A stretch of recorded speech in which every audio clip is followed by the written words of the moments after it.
이번에는 48장 동물의 전기적 신호에 대해서 알아보도록 하겠습니다. 이 단원의 첫 번째 사진에 나와 있는 이 생물은 바다에 서식하고 있는 청자고둥이라고 합니다. 청자고둥에 대해서는 일단 그 속이 코너스, 속명이 코너스라는 것 정도 먼저 알아두는 것이 좋을 것 같습니다. 일반적으로 이제 이러한 그 페류들은 주로 좀 약한 동물이죠. 그래서 생태계에 있어서 하위권에 있는, 주로 이제 플랑크톤을 먹고 살고, 다른 어패류라든가 또는 각각류의 먹이가 되는 이제 그러한 것으로 이제 알고 있는데, 이 청자고둥은 의외로 오히려 다른 어류나 연체동물을 잡아먹고 사는 육식성 바다달팽이가 되겠습니다. 그리고 이 청자고둥은 신경세포를 무력화시키는 독, 이러한 독을 보통 이제 신경독이라고 이제 이야기하기도 합니다. 이러한 독을 사용을 해서 이제 먹이를 사냥하게 되는데, 먹이에 이 독을 주입하게 되면은 즉각적으로 먹이가 마비가 됩니다. 그래서 도망가지 못하게 되고, 이러한 상태의 먹이를 이 청자고둥은 좀 섭취하여 이제 살아있는 상태로 사실상 이제 섭취하게 됩니다. 그래서 일정한 시간 동안 소화시키고 소화되지 않은 물질은 다시 내뱉는 이러한 방식으로 이제 소화를 하게 됩니다. 여기서 알 수 있듯이 이제 신경은 생명활동에 있어서 아주 중요한 역할을 한다는 것을 알 수가 있는데, 이 경우 뇌에서 근육을 움직여서 빨리 도망가라고 하는 이러한 뇌에서 오는 신호를 근육에 전달해주는 역할을 이제 신경세포가 수행하게 되는데, 이것을 갖다 마비시킴으로 인해서 결국 근육이 움직이지 못하고 이동하지 못함으로 인해서 이제 사냥을 당하는 것이었죠, 먹이가. 그렇기 때문에 신경세포가 하는 중요한 일이 바로 이제 어떤 의사소통이다 라는 것을 생각할 수가 있는데, 이렇게 뇌와 근육 사이에서 이제 어떤 먼 거리를 신호를 보낼 때는 일반적으로 이제 전기 신호를 통해서 이제 전달을 하게 됩니다. 여기서 전기신호라는 것은 이제 신경세포가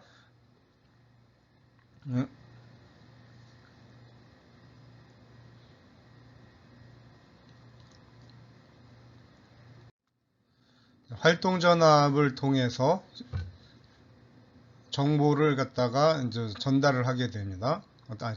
신호를 전달하게 되는 거죠. 한편 다른 신경에 어떤 신호를 전달할 때는 보통 다른 신경과는 아주 짧은 거리를 통해서 신호가 전달이 되기 때문에 이런 경우 화학 신호를 통해서 정보가 전달이 된다라고 이제 설명이 되어 있습니다. 즉 신경세포에 의한 의사소통은 크게 먼 거리까지 정보를 이동시킬 수 있는 활동전압에 의한 신호 전달 기전과 짧은 근거리, 다른 신경이나 또는 신경과 근세포가 만나는 이러한 부분은 이제 보통 이제 시냅스 구조를 이루고 있죠. 이 시냅스를 통과하는 짧은 거리를 통해서 정보를 전달할 때는 화학 신호를 통해서 의사가 전달된다. 이러한 설명이 나와 있습니다.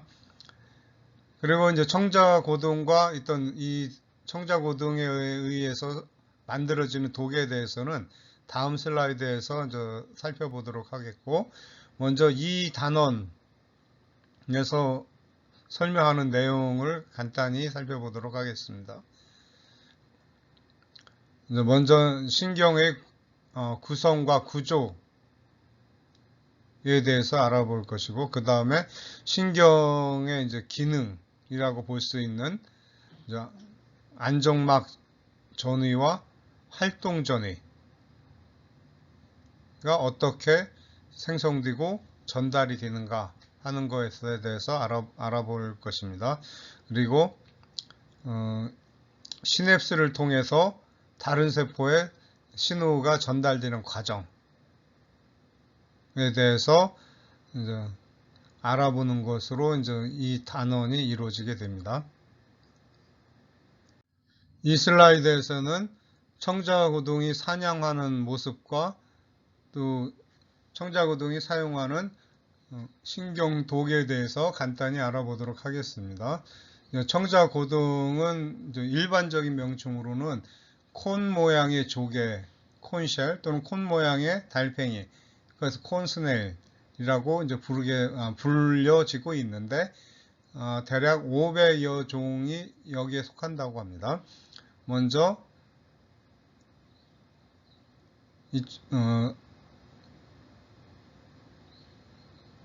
활동하는 모습을 먼저 보도록 하겠습니다. Assassin in the world lives inside this shell. It may look harmless, but the cone snail can kill as quick as lightning. The trouble is, when it moves at top speed, the only thing it could hope to catch would be a rock. That's why it's had to develop a more subtle hunting technique.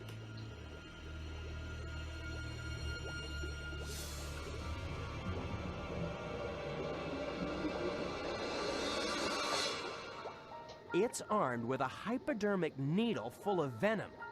It only gets one chance to instantly paralyze its prey.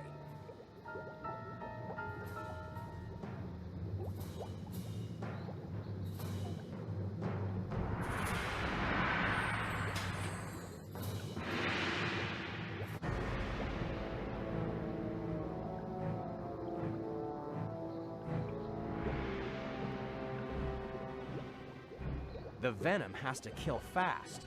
The cone snail just moves too slowly to get another chance to attack and swallow its prey. And the venom works just as well on humans. Most of them live in tropical regions, the snail and the fish.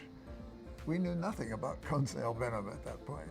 And the fish was obviously caught and convulsing and not doing what it could do. It was unable to escape.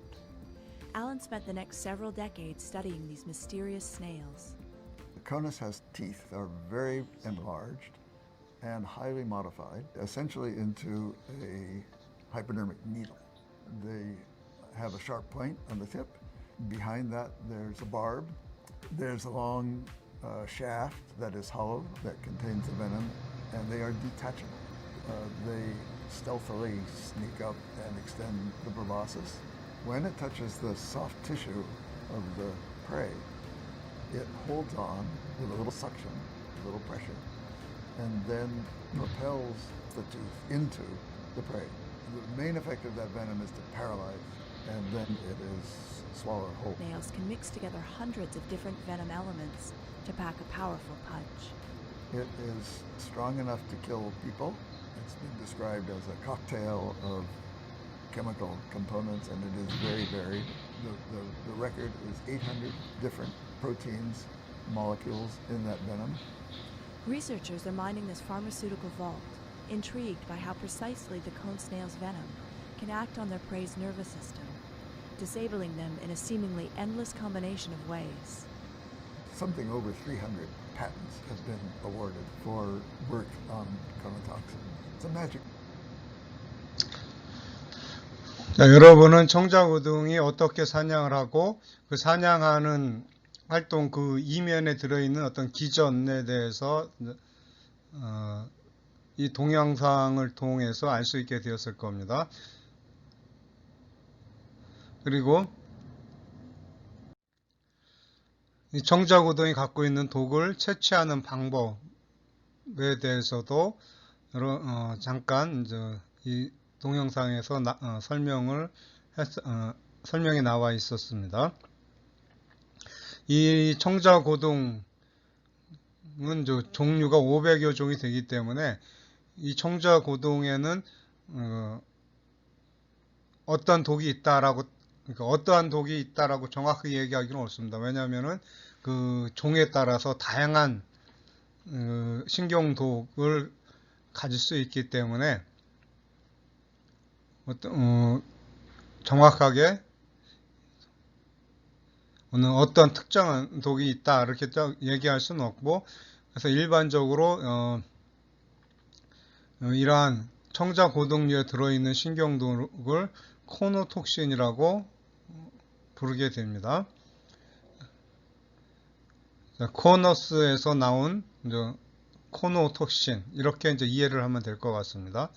여기서 청자고동류에 있는 신경독의 총칭이다, 이렇게 설명이 되어 있고, 그 다음에 10개에서 약 30개의 아미노산으로 구성된 펩타이드로 되어 있다라고 설명이 되어 있습니다. 즉, 펩타이드로 된 독이 되겠는데, 그리고 이 펩타이드 구조를 봤을 때는 적어도 1개 이상의 다이설파이드 본드를 갖고 있다, 이렇게 설명이 나와 있습니다. 오른쪽 상단 맨 위에 있는 그림이 교과서에 나와 있는 그 청자고동이 갖고 있는 펩타이드의 구조물이 그림으로 제시되어 있죠. 여기서 보면은 이런 펩타이드 구조물이라는 게 되어 있고, 그리고 이 노란색으로 표시되어 있는 부분이 이게 다이설파이드 본드입니다. 이 다이설파이드 본드에 의해서 입체적인 어떤 모양을 유지할 수 있게 된다라고 이전에 설명을 한 적이 있습니다. 그래서 이 코노톡신은 공통적으로 1개 이상의 다이설파이드 본드를 갖고 있다, 이렇게 설명이 되어 있고, 그 다음에 이런 다이설파이드 본드를 갖고 있기 때문에 특정한 형태의 입체 구조를 갖게 되고, 그러므로 인해서 우리 몸에 있는 어떠한 특정한 수용체에 결합을 할 수 있는 그런 능력을 갖게 됩니다. 그리고 이 코노톡신의 종류를 보면은 이 교과서에는 없지만 뭐 간단히 찾아볼 수가 있습니다. 여기서 대표적인 코노톡신으로는 알파, 델타, 카파, 뮤, 오메가 코노톡신 등이 대표적으로 나와 있습니다. 일단 맨 위에 있는 알파와 오메가가 하는 역할을 잠깐 보도록 하겠습니다. 여기서 보면 알파 코노톡신의 경우는 이니비트, 억제한다라고 되어 있죠. 무엇을 억제하냐면 니코틴릭 아세틸콜린 리셉터. 자, 니코틴성 아세틸콜린 수용체는 어디에 있느냐? 그래서 시냅스가 지금 오른쪽에 있는 이 그림이 시냅스를 나타내고 있는 그림이 되겠습니다. 그래서 위쪽에 있는 것이 프리시냅틱 너브가 되겠고, 그러니까 프리시냅틱 뉴런이 되겠습니다. 시냅스 전 신경이 되겠는데, 여기에는 이 신경, 프리시냅틱 신경의 끝부분이 되겠죠. 이 부분에는 신경 전달 물질이 소포에 이런 식으로 저장이 되어 있습니다. 그런데 어떤 신호가 오게 되면은 그 신호라는 것은 결국 활동 전위를 의미하게 됩니다. 전기 신호가 이 신경 끝부분, 신경 말단에 오게 되면은 이쪽 신경 말단에서는 활동 전위에 의해서 N타입 칼슘 채널, 볼테이지 디펜던트한 칼슘 채널이 열리게 됩니다. 그럼 이 칼슘 채널이 열리면은 세포 밖에 있던 칼슘이 세포 안으로 들어오게 되고, 그럼 이 세포 안에 있는 칼슘 농도가 증가하게 되면은 이 칼슘에 의해서 비지클, 이 소포가 움직일 수 있게 됩니다. 소포가 이동을 해서 이쪽 시냅스 끝부분에 있는 세포막과 결합을 하게 됩니다. 이렇게 결합을 하게 되면 이 소포 안에 있던 이 신경전달 물질, 여기 보통 신경과 근육이, 그러니까 골격근과 만나는 부위를 신경근 접합부라고 하는데, 여기서 분비되는 신경 전달 물질은 아세틸콜린이 되겠습니다. 그래서 아세틸콜린이 분비되어서 나온 후에 포스트 시냅틱, 바로 이제 시냅스를 두고 연결되어 있는 포스트가 이게 좀 포스트 시냅틱 뉴런에 있는 이런 수용체에 결합을 하게 되는데, 이 아세틸콜린 수용체가 니코틴성 아세틸콜린 수용체가 되겠습니다. 그래서 이 수용체와 아세틸콜린이 결합을 하게 되면은 이 니코틴성 아세틸콜린 수용체 자체가 이온 채널입니다. 근데 얘는 기본적으로는 논셀렉티브 캐다이온 채널인데, 즉 양이온 포타슘이나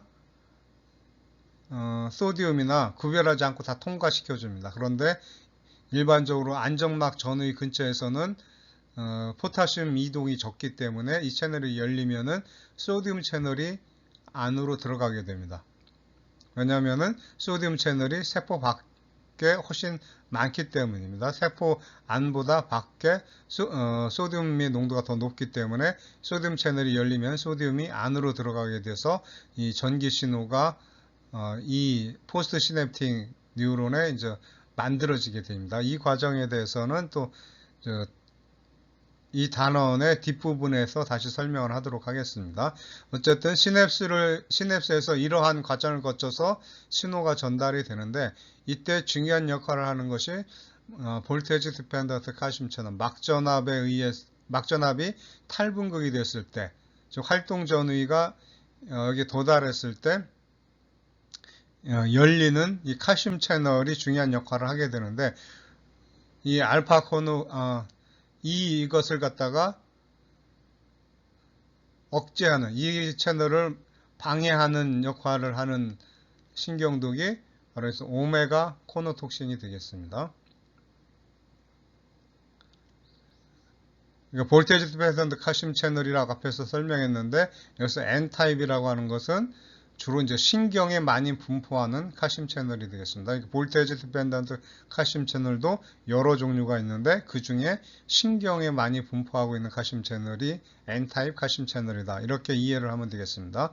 그래서 이 부분을 오메가 코노톡신이 차단을 하게 되면 결국 비지클이 이동되지 않으니까 아세틸콜린이 분비가 안 돼서 근육이 수축이 안 되고 따라서 움직이지를 못하게 됩니다. 또 한편 알파 코노톡신의 경우는 어떻게 했습니까? 니코틴성 아세틸콜린 리셉터를 차단한다고 됐죠. 자, 이 부분을 차단해요.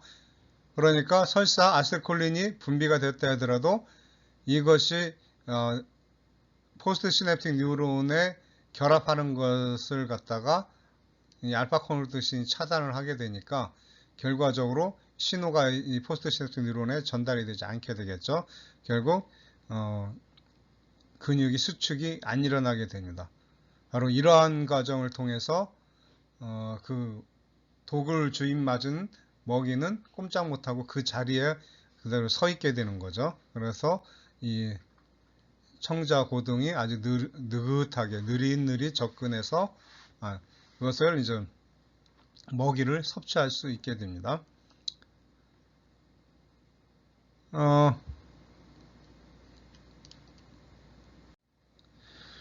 그리고 또 한 가지 좀 재미있는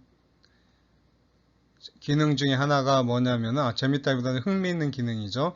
이 N타입 칼슘 채널이 일종의 통증과도 관련이 있습니다. 통증을 전달하는 그 기전에도 관여를 하기 때문에 이 오메가 콘노톡신은 결국 통증을 못 느끼게 해주는 진통제 효과도 갖고 있습니다. 그리고 실제로 오메가 콘노톡신의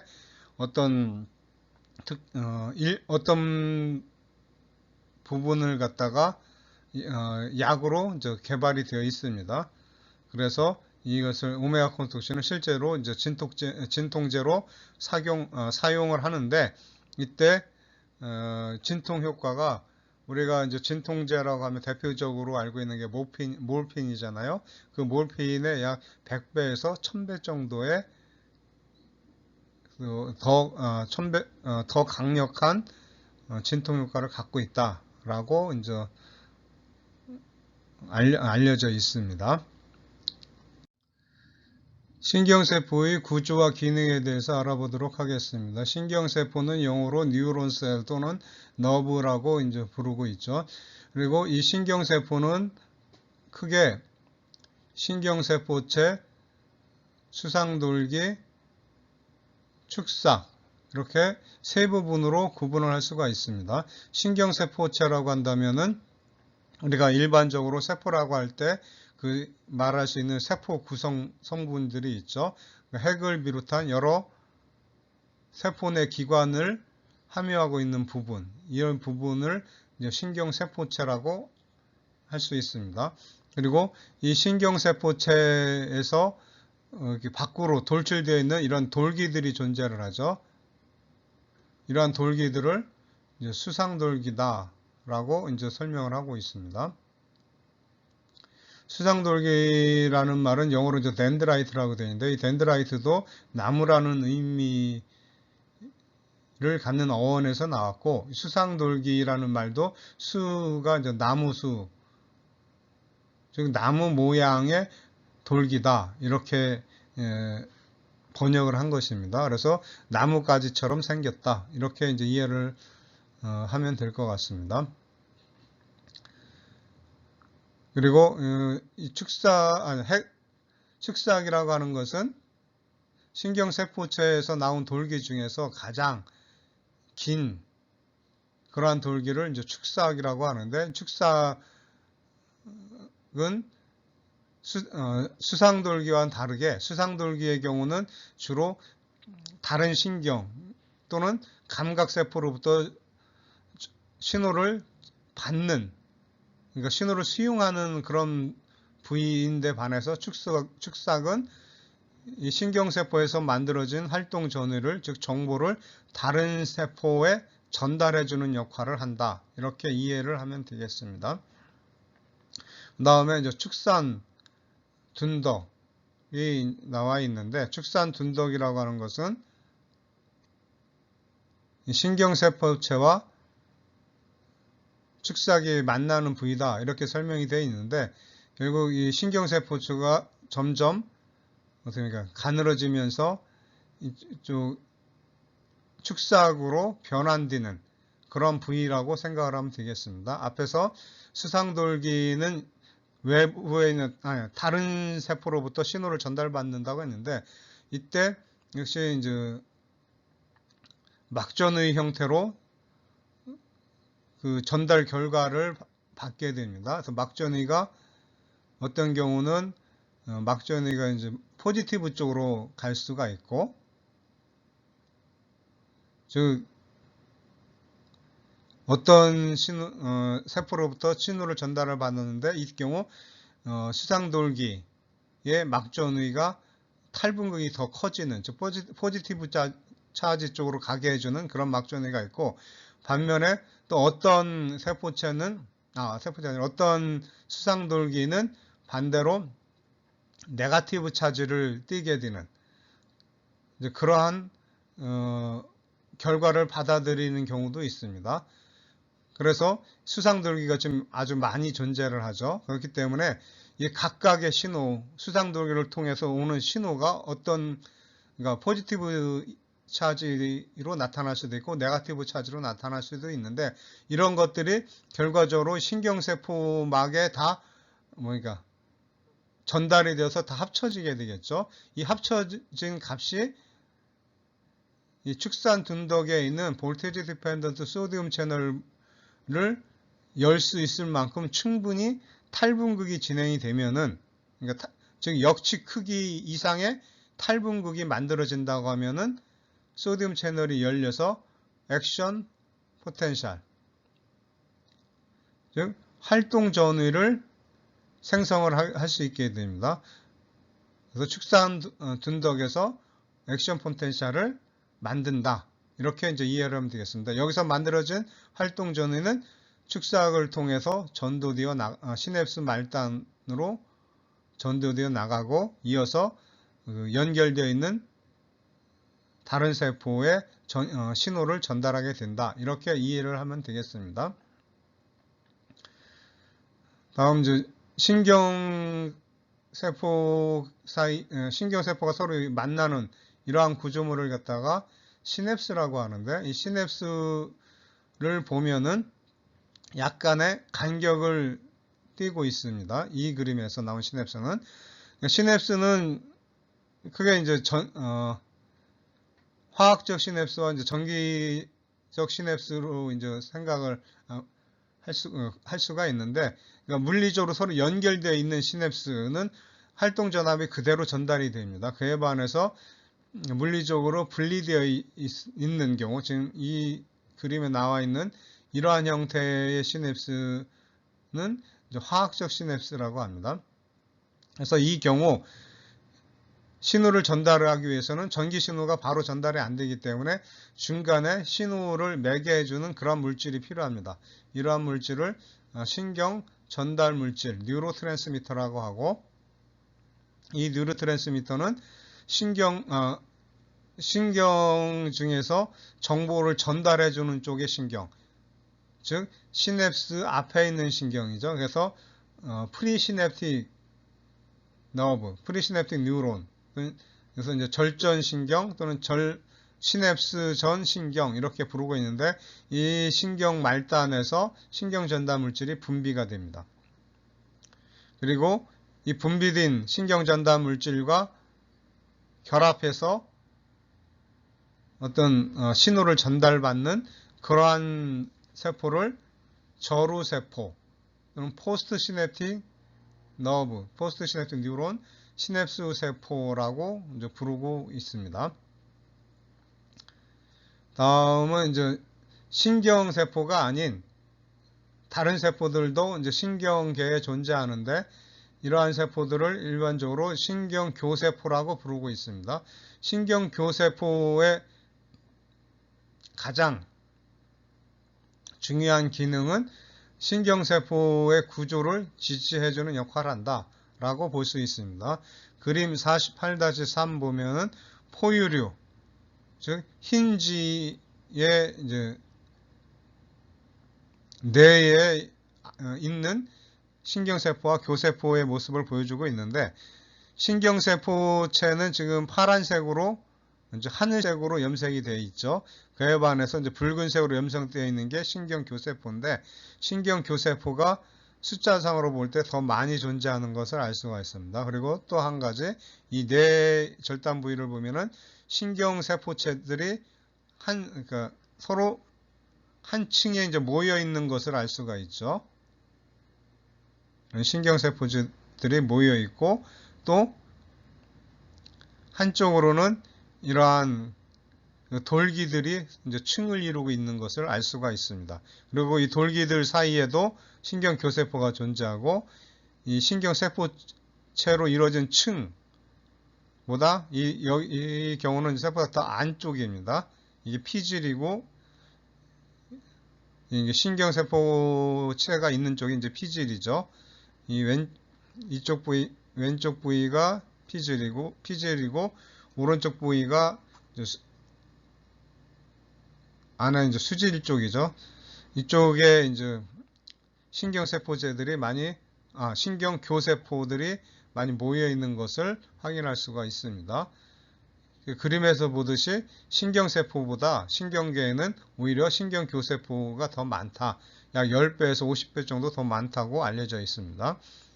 그리고 신경교세포의 가장 중요한 기능이 신경세포의 구조를 지지해주는 역할이라고 하는데 뭐 그것 외에도 신경세포에 영양을 공급해준다거나 그러니까 축삭의 절연을 해주는 역할을 하거나 또는 주변 세포 그러니까 주변에 있는 세포 주변에 있는 신경세포 외액을 조절해주는 역할을 한다 하는 것을 이제 설명하고 있습니다. 여기서 이제 축삭절연이라고 하는 것은 기본적으로 전선줄을 생각하면 되겠죠. 전선은 이제 피복이 되어 있어야 전기 신호가 감소되지 않고 전달이 잘 되겠죠. 그렇기 때문에 이 신경세포도 역시 절연하는 물질이 이제 필요하게 됩니다. 절연이 되어 있으면 더 빠르고 잘 전달이 되겠죠.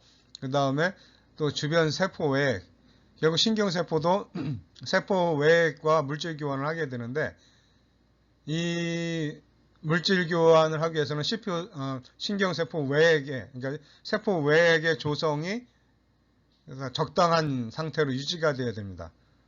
그 상태를 유지하게 만들어주는 역할을 하는 것이 또 신경교세포의 한 기능이라고 생각을 하면 되겠습니다.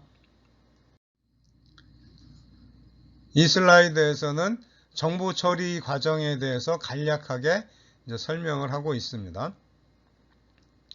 정보 처리 과정을 이제 간단하게 이제 설명한다면 먼저 정보를 입력해주는